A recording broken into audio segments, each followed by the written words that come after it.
सूर्य देव को इस प्रकार जल चढ़ाने से मनुष्य की आयु कम होती है। एक बार माता पार्वती भगवान शिव के साथ कैलाश पर्वत पर बैठी हुई थी। फिर माता पार्वती भगवान शिव से कहती है, हे प्रभु, सूर्य देव को जल देने का क्या औचित्य है? सूर्य देव को जल क्यों दिया जाता है? सूर्य देव को जल देने के क्या लाभ है तथा सूर्य देव को जल देने की सर्वोत्तम विधि कौन सी है?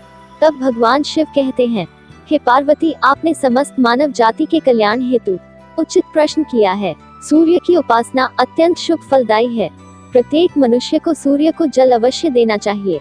हे पार्वती, मैं आपको एक अत्यंत पवित्र कथा सुनाता हूँ, जिससे आपकी सारी दुविधा समाप्त हो जाएगी और आपको आपके सभी प्रश्नों के उत्तर मिल जाएंगे। जो भी प्राणी इस कथा का श्रवण करता है, उसे 100 वर्षों तक सूर्य को जल देने का फल प्राप्त होता है। इसलिए आप इस कथा को ध्यान से पूरा जरूर सुने। फिर भगवान शिव ने सूर्य देव की महिमा का वर्णन करने के लिए माता पार्वती को एक अत्यंत पवित्र कथा सुनाते हैं। हे पार्वती, प्राचीन काल की बात है। मध्य प्रदेश में एक अत्यंत प्राचीन रमणीय नगरी थी। उस नगरी में एक ब्राह्मण अपनी पत्नी के साथ निवास करता था। ब्राह्मण शास्त्र ज्ञान में पारंगत था, किंतु उसने अपने ज्ञान का कभी सदुपयोग नहीं किया, कभी मानव जाति के कल्याण के लिए कुछ नहीं किया। उसने अपने ज्ञान का उपयोग केवल धन कमाने के लिए किया। ब्राह्मण ने अपने जीवन में कभी दान धर्म नहीं किया, कभी सूर्य देव को अर्घ्य नहीं दिया। वह अत्यंत स्वार्थी और क्रूर स्वभाव का था। फिर एक दिन वह वन से जा रहा था, तो एक विषैले सर्प के काटने के कारण ब्राह्मण की मृत्यु हो गई। मृत्यु के बाद ब्राह्मण को यम के दूत यमलोक लेकर गए। वहां यमराज ने ब्राह्मण के पाप और पुण्य का मूल्यांकन किया और ब्राह्मण को नरक में डाल दिया। ब्राह्मण अनेक वर्षों तक नरक में सजा भुगतने लगा। फिर उसे प्रायश्चित करने के लिए फिर से मनुष्य जन्म की प्राप्ति हुई। उसका दूसरा जन्म एक गरीब शूद्र के घर में हुआ। दूसरे जन्म में उसे अत्यंत दुख भोगने पड़े। उसके बड़े होते ही उसके पिता ने उसका विवाह एक युवती से कर दिया और फिर वह उस युवती के साथ वन में ही झोपड़ी में रहने लगा। विवाह के बाद अनेक वर्षों तक उसके कोई संतान नहीं हुई, इसलिए वह बहुत दुखी रहने लगा। लेकिन इतने में ही उसके दुख समाप्त नहीं हुए। कुछ वर्षों के बाद दैव योग से उसके शरीर में भयंकर कोढ़ का रोग उत्पन्न हुआ और वह भयंकर कोढ़ के रोग से पीड़ित हो गया। उसके शरीर पर अनगिनत जख्म हुए, जिससे पस निकलता रहता था। वह कोढ़ी शूद्र अब कुछ काम भी नहीं कर सकता था और दिन भर घर पर ही पड़ा रहता। उसकी पत्नी एक पतिव्रता नारी थी। उसने पति को कोढ़ होने के बाद भी उसका साथ नहीं छोड़ा और वह उसकी नित्य सेवा करती रहती थी। वह अपने पति को ही परमेश्वर मानकर उसकी पूजा करती थी, उसके लिए भोजन का प्रबंध करती थी, उसे स्नान कराती थी। वह शूद्र अनेक बार मन ही मन सोचता रहता था कि किस जन्म के पाप के कारण उसे यह कोढ़ रोग हुआ है। ऐसा सोचते हुए वह बहुत ही निराश और उदास रहने लगा। फिर एक दिन उसके द्वार पर एक साधु पधारे। उस कोढ़ी शूद्र की पत्नी ने उस साधु महात्मा की बड़ी सेवा की, जिससे प्रसन्न होकर उस साधु ने उस कोढ़ी की पत्नी को वर मांगने के लिए कहा। तो कोढ़ी की पत्नी ने कहा, हे महात्मा, मेरे लिए मेरे पति ही सर्वश्रेष्ठ है, वही मेरे स्वामी है। अतः आपसे विनती है कि मेरे पति का रोग दूर करें और उन्हें पहले जैसा हष्ट पुष्ट बना दे। इस पर उस साधु महात्मा ने कहा, हे देवी, यह रोग तुम्हारे पति को उसके पिछले जन्म के कर्मों के कारण प्राप्त हुआ है। यह विधि का विधान है, मैं इसमें हस्तक्षेप नहीं कर सकता। ईश्वर मनुष्य को उसके पाप कर्मों का दंड अवश्य देते हैं, कोई भी इससे चूक नहीं सकता। किंतु मैं तुम्हें इसका उपाय बता सकता हूँ। इस रोग से बचने के लिए केवल एक ही उपाय है। तुम अपने पति को लेकर सूर्यदेव की शरण में जाओ और सूर्यदेव की नित्य उपासना करो। सूर्यदेव की कृपा से तुम्हारा पति कोढ़ से मुक्त हो जाएगा और उसे कामदेव के समान रूप प्राप्त होगा। फिर उस साधु महात्मा ने उस स्त्री को सूर्यदेव की उपासना करने की विधि बताई।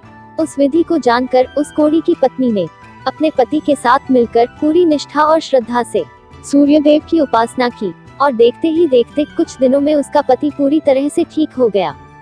वह कोढ़ के रोग से पूरी तरह से मुक्त हो गया और सूर्यदेव की कृपा से उसे सुंदर रूप, बलवान शरीर तथा धन संपत्ति की प्राप्ति हुई और वह कोढ़ी शूद्र बहुत धनवान बन गया।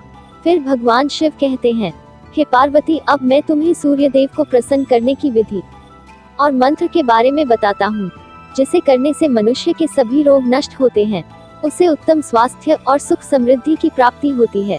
हे पार्वती, रोज सूर्यदेव को जल चढ़ाना एक ऐसा नियम है जो मनुष्य के जीवन में बहुत बड़ा बदलाव ला सकता है। सूर्य की शक्ति इतनी अलौकिक है कि उसके बिना यह पूरी धरती तहस नहस हो सकती है।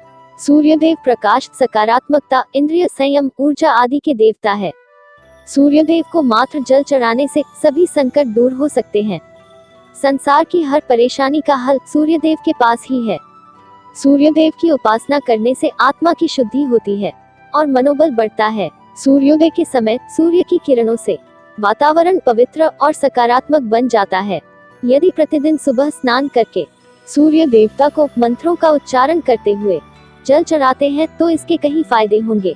कुंडली में अन्य ग्रहों की तरह ही सूर्य के शुभ या अशुभ स्थिति में होने से जीवन पर भी इसका शुभ या अशुभ प्रभाव पड़ता है। कुंडली में सूर्य यदि शुभ स्थिति में होता है तो हमें समाज में भरपूर मान सम्मान, यश और प्रसिद्धि मिलती है। वहीं कुंडली में यदि सूर्य अशुभ स्थिति में हो तो इसके विपरीत परिणाम मिलते हैं। इसलिए कुंडली में यदि सूर्य की स्थिति मजबूत करनी है तो ज्योतिष शास्त्र में कुछ ऐसी चीजों के बारे में बताया गया है जिन्हें पानी में डालकर सूर्य देव को अर्घ्य देने से शुभ परिणाम प्राप्त होते हैं। किंतु कई मनुष्य सूर्य को जल देते समय बहुत सी गलतियां कर बैठते हैं। सूर्य को जल देते समय महत्वपूर्ण नियमों का पालन नहीं करते हैं। गलत तरीके से अर्घ्य देकर सूर्यदेव का अपमान नहीं करना चाहिए, अन्यथा मनुष्य को कई कष्टों का सामना करना पड़ सकता है। साथ ही केवल सूर्य को जल देने से फल की प्राप्ति नहीं होती है। सूर्य को जल देते समय विधि का पालन करते हुए सूर्यदेव के मंत्र का जाप करना भी आवश्यक है। तभी सूर्य को जल देने का फल मनुष्य को प्राप्त होता है। शास्त्रों के अनुसार सूर्यदेव अप्रसन्न होने पर मनुष्य की बुद्धि नष्ट हो जाती है। उसे चारों ओर से अपमान का सामना करना पड़ता है। ऐसे व्यक्ति की आंखों की रोशनी चली जाती है और उसे उचिष्ट भोजन प्राप्त होता है। फल स्वरूप व्यक्ति की विद्या नष्ट हो जाती है, उसकी स्मरण शक्ति कमजोर होती है। पिता पुत्र में अकारण ही वाद विवाद होने लगता है। सूर्यदेव के रूठ जाने पर व्यक्ति पर गलत लांछन लगते हैं और उसके हाथ से अनजाने में कहीं अपराध हो जाते हैं। इसलिए व्यक्ति को अनिष्ट कार्य करके सूर्यदेव को रुष्ट नहीं करना चाहिए। फिर भगवान शिव कहते हैं, हे पार्वती, सबसे पहले मैं तुम्हें सूर्यदेव को अर्घ्य देने का अर्थ बताता हूँ। सूर्य को अर्घ्य देने से तात्पर्य यह है कि सूर्य देवता को भक्ति भाव से जल अर्पण करना। यह जल दोनों हाथों की ओंजल बनाकर या तांबे के पात्र में शुद्ध जल भरकर उसे सूर्य देवता को समर्पित करें। लेकिन ध्यान रहे कि यदि हाथों की ओंजल बनाकर सूर्य देवता को अर्घ्य दे रहे हैं तो हाथों की तर्जनी और अंगूठी को एक दूसरे से जोड़कर ना रखें, यानी कि एक दूसरे का स्पर्श ना होने दें। दोनों हाथों के अंगूठे को फैलाकर रखें। यदि हम तर्जनी और अंगूठी को जोड़कर रखते हैं तो यह राक्षसी मुद्रा बन जाती है और इस मुद्रा में सूर्य को अर्घ्य देना अशुभ माना जाता है। यदि पात्र में जल भरकर सूर्य देवता को अर्घ्य दे रहे हैं तो भी उस पात्र को दोनों हाथों के अंगूठे का स्पर्श ना होने दे। इसका ध्यान रखें। अर्घ्य देते समय अपने दोनों हाथ को ऊपर उठाकर पात्र को पकड़े और सिर झुकाकर रखें। सूर्य देवता को अर्घ्य हमेशा सूर्योदय के समय देना चाहिए। उगते हुए सूरज की उपासना करना हमेशा ही शुभ होता है। सूर्योदय के 2 घंटे बाद अर्घ्य देने का कोई भी औचित्य नहीं होता है। यदि किसी कारणवश आप सूर्योदय के समय अर्घ्य ना दे सके तो 3 बार अर्घ्य देने की बजाय 4 बार अर्घ्य दे और सूर्य देवता से क्षमा मांग ले। इससे दोष कम हो जाता है। सूर्य को जल तांबे के पात्र में ही देना चाहिए।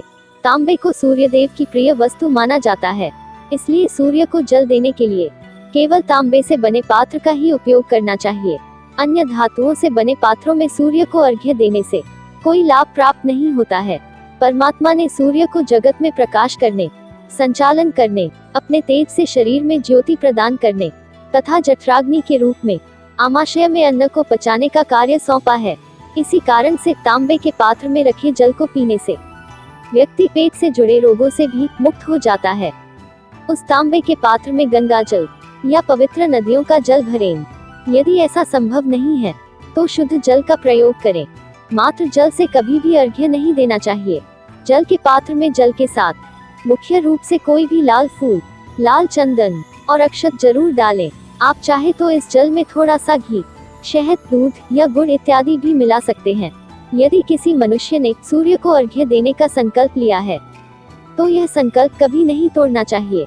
जितने दिनों का भी संकल्प लिया हो उतने दिन सूर्य को अर्घ्य अवश्य देना चाहिए। यदि संकल्प को पूरा नहीं कर सकते तो ऐसा संकल्प नहीं लेना चाहिए, इससे सूर्य देव रुष्ट हो जाते हैं। इसके बाद भगवान शिव ने सूर्य देव को जल देने का मंत्र बताया है, जिसका उच्चारण अवश्य करना चाहिए। वह मंत्र इस प्रकार है, ओम घृणी सूर्याय नमः। इस मंत्र का अर्थ है कि हे सूर्य देव, मैं आपकी आराधना करती हूँ, आप मुझे ज्ञान के प्रकाश से प्रकाशित करें। दिन के निर्माता, आप मुझे बुद्धि प्रदान करें और आप मेरे मन को रोशन करें। इस मंत्र का उच्चारण करके सूर्य को जल देने से दरिद्रता का अंत होता है और व्यक्ति को सुख समृद्धि की प्राप्ति होती है। फिर भगवान शिव कहते हैं, हे पार्वती, सूर्य देव की महिमा अपरंपार है और प्रतिदिन ही हमें उनका आभार मानना चाहिए, परंतु मुख्य रूप से रविवार का दिन सूर्य देवता का दिन माना जाता है। इसलिए कुंडली से सूर्य दोष को दूर करने के लिए रविवार के दिन विशेष रूप से सूर्य देव का उपवास रखना चाहिए और सूर्य देव से संबंधित वस्तुओं का दान करना चाहिए।